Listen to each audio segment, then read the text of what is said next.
There's only one person in this world that wants it more than me today, and that's me tomorrow. Nobody can tell me.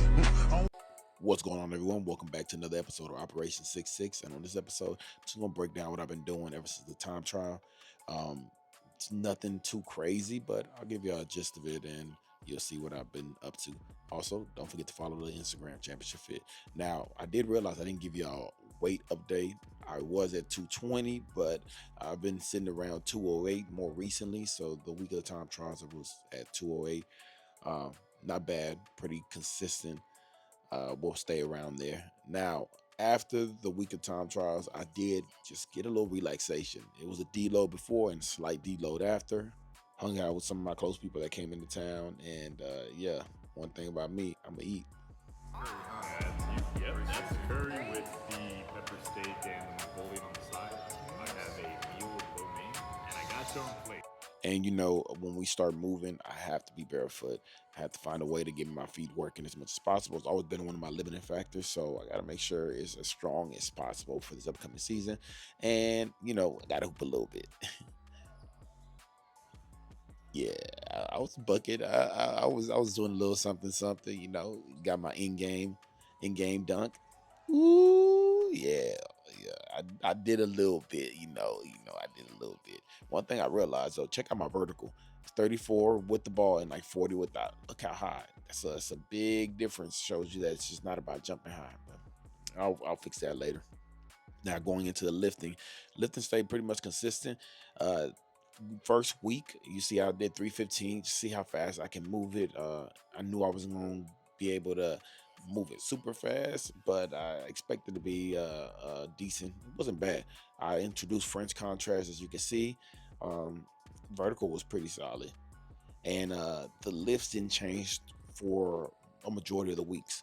Uh, 3 weeks of training, mind you. I just reintroduced the lift after maybe I hadn't lifted in like 2 weeks, so I just reintroduced it uh, after the deload week. And what I said, I'm like, okay, the first day I'm gonna save my tendons, right?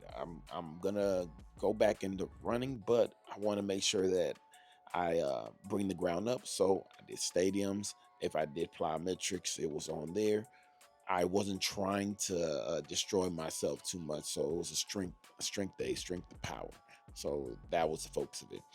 Going into my following day, which was more my speed day, I started speed on the field, and it was still more than likely a Tuesday. Not bad, as you can see right there. I ran a 4.3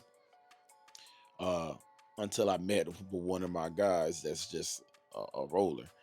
Still on my speed day, he's been beating me consistently, right?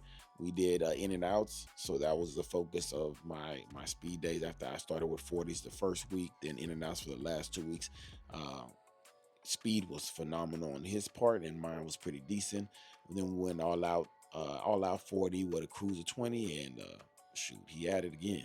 All right, hadn't beat him. You can see right here, still some pretty good times. 4.3, it's 4.3 for both of us. Didn't really do any lifting that day, but this is my lift for the following day. So I've been doing that first day I did somewhat like a body circuit and a dumbbell, and then on this day I went back to power. Contrasted, as you can see. This is how I went about contrasting, and this is my French contrast for that second lifting day. Um, and it stayed pretty much consistent throughout the whole time.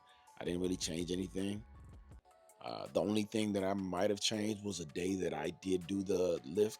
So sometimes I might have did the lift that day, and then other times I might have did the lift the following day. And by that I mean the day I did blocks, right? Because it was my track day.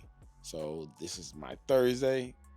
Uh, this is the lift that I've been doing, pretty much rotating around there for the whole past few weeks before I go into my deload. And then this is the first time I started on the track, which was blocks.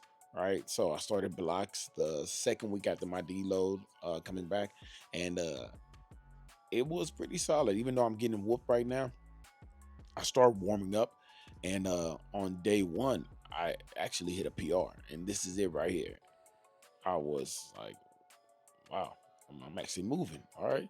And I consistently kept that up for the 2 block sessions, right?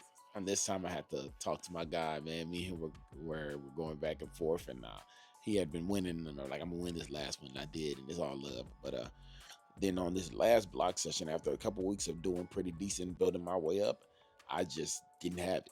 And by me not having it, I don't mean I didn't have it like I was going real slow. It's just the guy that was getting me on the on the track on the field started getting me on the track because yeah, it's crazy. Check it out. I just I just been losing and losing over and over, which is kind of cool to me to be able to run with somebody that's like faster than you. You get to work on things, try to focus on executing your race as well as trying to beat them at the same time. And it obviously wasn't my day that day, but I'm looking forward to seeing what'll happen this upcoming week. Have another deload and test, so I might see if he can join me so I can get this W finally at the least, run a phenomenal time in the PR. But stay tuned for another episode of Operation 66. Let's go.